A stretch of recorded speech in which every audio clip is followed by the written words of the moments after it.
Hey everybody, welcome to Dave and Joe Liberty Stand. Hey, recently our good friend Joe went to his Man in the Mirror conference in Chicago, right? It was in Chicagoland. Yeah, so you went last weekend.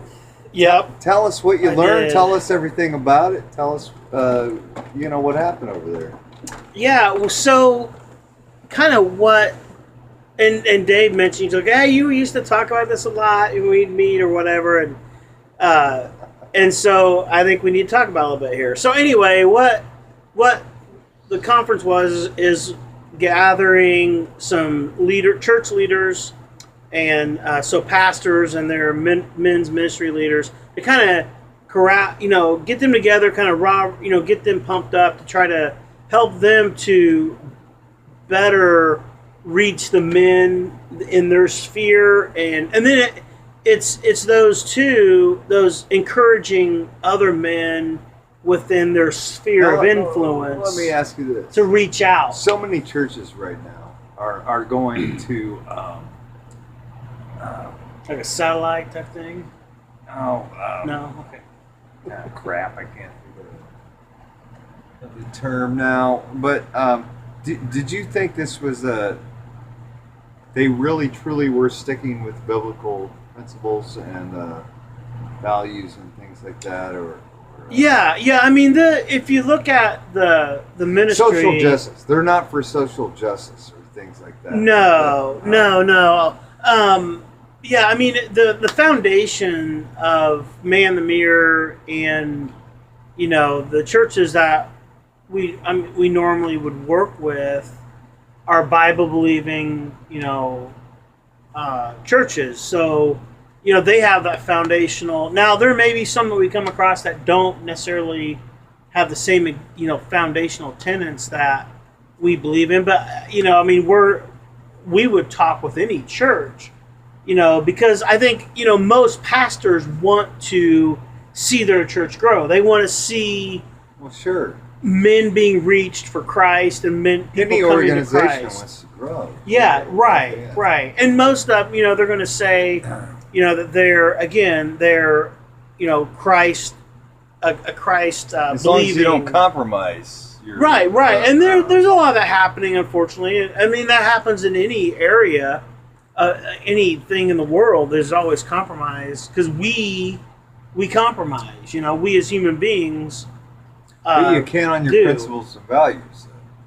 No, but we do. I mean, as a whole. But I'm saying to be true, right, and to be a true leader. Well, yeah, and you're right, and that's part of accountability. That's and how we talk about. That's how you know somebody truly is somebody to follow. Yeah, if they'll stand no matter what the headship and authority. No matter what. But I'll tell you one of the things, because we're going to wrap this up. But one of the things that there was some different keynote speakers. Okay, there's 3 keynote speakers. And if you're familiar with conferences, keynotes like the big. I get it. Okay, and then there were breakout sessions. One of the keynote speakers, I think he was talking on Isaiah, in the Old Testament, and he said.